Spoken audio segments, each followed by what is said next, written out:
Kevin's mentioned, in Ohio, we have our party is structured in divisions. And one of those divisions is field development. And field development, whether or not you use the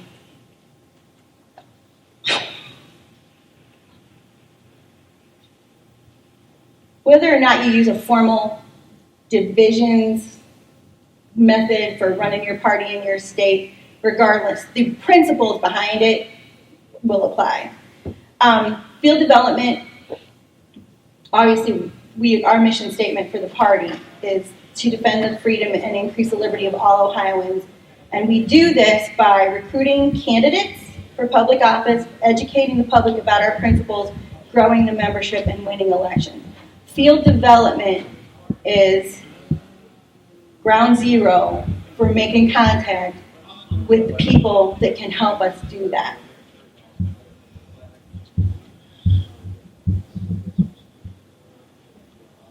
Our focus, we facilitate the creation and support of the county affiliates. We do that by identifying people in our individual counties that have the leadership skills to start from a county development group and take us into a county affiliate. We do that by discovering party leaders, and we discover candidates through the outreach with our communities. We promote the development and the growth of present and future LPO members. There are so many people out there that don't know what the LPO is all about. And then when you talk to them about what we're doing, they go, hey, that's what I think too. And all it really takes is to start the conversation. We help state and national candidates when called upon by organizing events, making them available in the local areas. And we also occasionally do outreach and small speaking events when candidates or whatever are unavailable. We are also the contacts that take information from the state level and disseminate it through our counties, so that way our county members know what's going on, which is important because when we have the opportunity to talk to our county members feel much more connected to what's going on with the party as a whole. So this is our structure. We have a director. Michael Segrist is our field development director. We also have a K through 12 coordinator. That's a position that we're just developing, where we can actually meet and start talking to school-age children, or school-age people, I shouldn't say children because, high school kids, about not only the party, but about freedom and about liberty and about the things that they need to know about at a young age that they're not getting taught in school. Unfortunately, we don't teach history anymore. A lot of us had to learn real history after we became adults. We want to take care of that. We have a volunteer coordinator who is the person who is our first contact whenever we get the information from National about new volunteers. Our volunteer coordinator is the first person to contact them to let them know that we've gotten their information, that somebody from field development will be reaching out to them. We also have a college liaison who will be visiting colleges in Ohio to help start like Young Americans for Liberty or Students for Liberty, any sort of a college age outreach, because the college kids today are really becoming a lot more active than they used to be. We have regional field development people. That's what I do.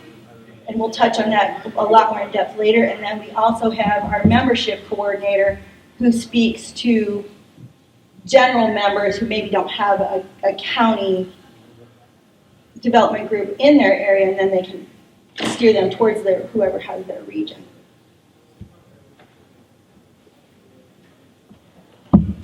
Okay, regional liaisons. Each of our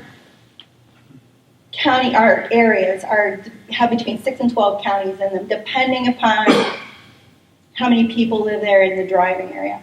They're all focused on local activities. We're doing local fairs, where you can meet anyone that's walking around. The goals are communicated to us by our field development director. So what he tells us that we want to focus on is what we go out and try to accomplish. And it helps promote the local organizations also, because once you get your county started, you don't want to just abandon them and leave them to struggle on their own. You want to help. You want to help them grow, and that's what we're supposed to do. We are the central point of contact between state and county. We are the ones that make sure that what goes up comes back down and vice versa. And we also work with the leaders of the county organizations to help keep them current so that they've got information to give to their people, because that helps the party grow also. There's nothing worse than feeling disconnected from the people that you're supposed to be helping. This, I hope you can see it, the yellow lines indicate the different regions that we have in the state. Between 5 and 15 counties, like I said, trying to keep it a drivable area. I mean, everyone, we are all volunteers like all of you are. We all have jobs, so it needs to be a manageable area. They made them kind of square. Ohio's kind of square, makes sense. One of the things that we try to do is consider the population areas, like the Cuyahoga County. You know, that's going to be, because you've got a lot more population, it's going to be a little bit of a smaller region because you've got more people that you need to meet. Cuyahoga County, for those of you who aren't from Ohio, obviously that's where Cleveland is, so you've got a lot of people there. You could consider doing it, depending upon your state, along your congressional lines, unless you're horribly gerrymandered. And just for an example, you can't see it very well. That's what Ohio's congressional districts look like. So you can see the difference between our districts and the Ohio congressional districts. Cuyahoga County alone is in 3 different congressional districts. Actually 4. 4 now? Yeah. Delightful. So, we start out on a county level with what we call a county development group. County development group is really the very seed. As a matter of fact, I got started with Carlton's county development group. I wouldn't even be involved if it wasn't for him. For the county development group, you're going to nominate a county coordinator. You want that person to have leadership skills. You want that person to be someone that's going to foster that county group. They're the key contact person for the regional liaisons to communicate with on the county level. That position is an appointment position, so they have to be nominated, and then we submit a bio to the executive committee, and then the executive committee approves that person, and then they become the county development coordinator. Now, as I noted here, this is one of those things, an Ohio thing, a county development group cannot have a treasury, they cannot endorse a candidate, they cannot be a PAC. Any money that a county development group would make would have to be maintained for them by the party itself. Like I said, it might be different in your state, double check. So, as you develop your CDG going forward, you really need to make sure that everybody involved knows what the rules and regulations are as far as these things and other things. Carlton's great, he knows all the rules. We're not going to go through them because it's an Ohio thing and we have time constraints. So, but you need to make sure that everybody that's involved knows what the rules and regulations are. We usually schedule our meetings for like Tuesday, Wednesday, or Thursday nights. For some reason, that just seems to be easiest for people to go ahead and run in after work to a meeting. Those nights seem to work really well. There are many avenues for you to advertise your meetings. We'll go over those a little bit later.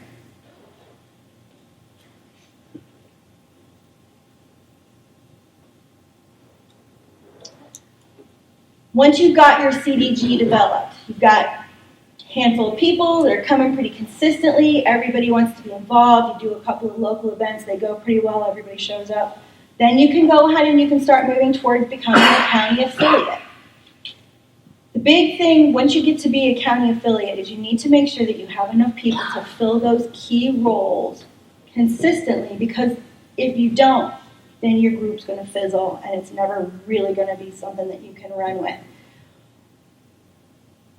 We'd like to see 10 people, because not only you have to have an executive committee and a central committee, and each of those committees has to have 4 people. You have to have a chair, a vice chair, a secretary, and a treasurer.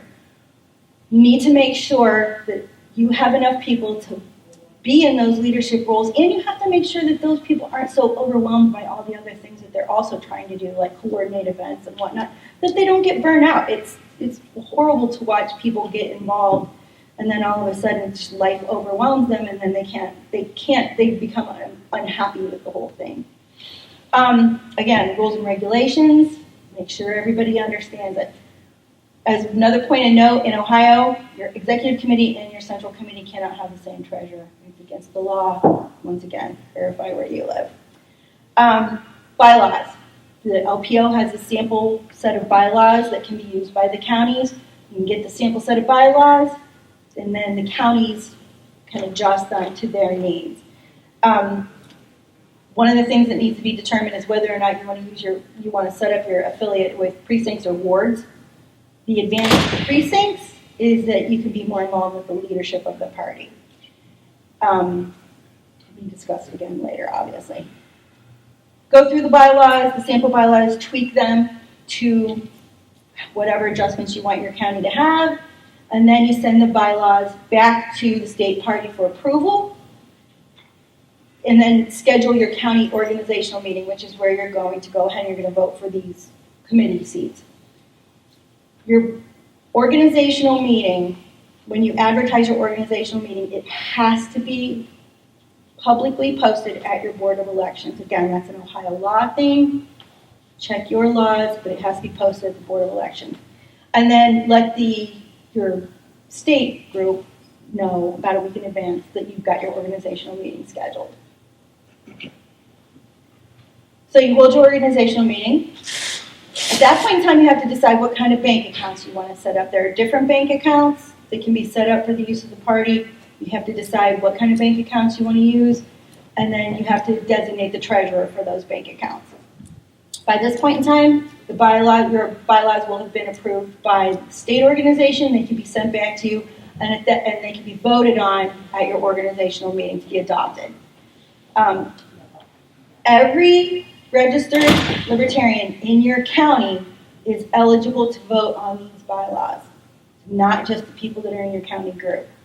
So you know. Again, that's an Ohio thing. Once you've adopted your bylaws, then you send the bylaws back to the regional liaison so that they can make sure that the state gets a copy of them. And then you'll do your central committee elections as well. Same thing, same general method, and again, it has to be posted at your Board of Elections.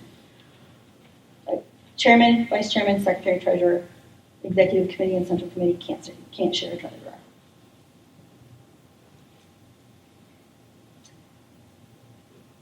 If your county organization, your CDG, or your affiliate wants to participate in an event, liability insurance. Most fairs will require you to have some liability insurance, any other festivals, whatever. Your county would contact the field liaisons in the area to get the insurance issue taken care of. Our LPO has liability insurance that's available for the CDGs, for the development groups. Affiliates have to have their own insurance. There again, if you're not from Ohio, check your state laws, find out what you have to do. We like to have 45 days in advance so that we can get all the I's dotted and T's crossed as far as the insurance goes. We need the name of the event, the date of the event, the location of the event, the event office, address, somebody's name, phone number, email, and how much money the liability insurance needs to cover. Which I think is pretty much standard for any kind of liability insurance. Okay, promoting your group events. This is something that is so key, I can't even explain it. Oddly enough, we have had great success with local newspapers. People still read the newspaper. We have Jim O'Connor, who is my guy in Portage County, writes a letter to the editor. He's allowed to do them once a month. Portage County paper, and every single time he does it, we end up with 2 or 3 new people showing up to Portage County. It's one of the fastest growing county affiliates that we've got going on right now. So yeah, don't discount your local paper. Facebook. You gotta be on Facebook. We have a state Facebook page, and then we also, each of the counties have their Facebook pages. We have a Facebook page that's strictly for those of us in field development. We can only see it as members where we share ideas and events. I have a Facebook page just for my region where I put all my meetings, because it's public, so that way if people live in those counties, they can see. It helps. You've got to be on Facebook. Plus it's nice, it's always a reminder. If you post fresh content to it, it's always a reminder. Twitter. I do the LPO Twitter feed. Got to be on Twitter. Even if it's... The best thing about Twitter is you can help each other. Each county, we have a state Twitter feed, and each of the counties has their own Twitter feeds. And we can retweet each other's events. And that way, if I have a friend who lives in Guernsey County and I retweet it, they know that they can go to a Guernsey County meeting. The outreach is phenomenal. Craigslist. I personally have never used it. I understand that they have a community and politics section. You can give it a try. I'd love to know if anybody has any feedback on it. I'll be honest with you, Craigslist makes me nervous. We have Instagram account also that we have been doing for a couple of months. Not really sure. We're still gauging the outreach on it, but it's pretty popular. So we don't know whether or not as far as outreach goes right now, but it's growing. So it's always enhancing your presence, if nothing else. LinkedIn. Put your LPO affiliation on LinkedIn. We are meeting more and more people. If you put your LPO job description or your Libertarian Party job description on your LinkedIn, you'll be amazed at how many more people will reach out to you. And then go to other people's events. Go to Tea Party groups. We have a couple of Tea Party guys that had stopped by our events. Go to a normal event. Go to Pride. They had a great turnout at Pride Columbus because we had a parade in there. Go and see people that are involved in things that are important to the Libertarian platform and talk to them. If you've got one thing in common, you've likely got more than just that one. And also, I know in Ohio, we can get our Board of Elections, we can get our registrations from the Board of Elections. See if your county Board of Elections will give you a list of the registered people, registered Libertarians in your county. Call them, email them, send them a note, something. Let them know that you're out there and that you want them to be involved and you want to grow. There's nothing worse than feeling helpless and isolated when you know there's other people out there that care about something as much as you do.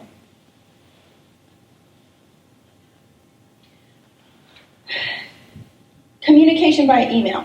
We have two methods of email that we use. We have an email forwarder that goes from the National Libertarian Party to us. And then we also have email forwarders through our particular website. Info@lpo.org goes to field development. Candidates goes to political, news goes to communications, donations goes to our financial director. But it's a great way for people to get information to the right source without having someone's name. Then we also have email lists internally. We have one for the Central Committee members, XCOM, management, LPO leaders. LPO leaders is where our county leaders are involved in that so that we can distribute information between meetings. They're invaluable. I mean, especially in Ohio with our ballot lawsuits and stuff like that. It's a great way to get information out to the people that need to know it. And we had a lot of success with it. And that is pretty much the end of my presentation.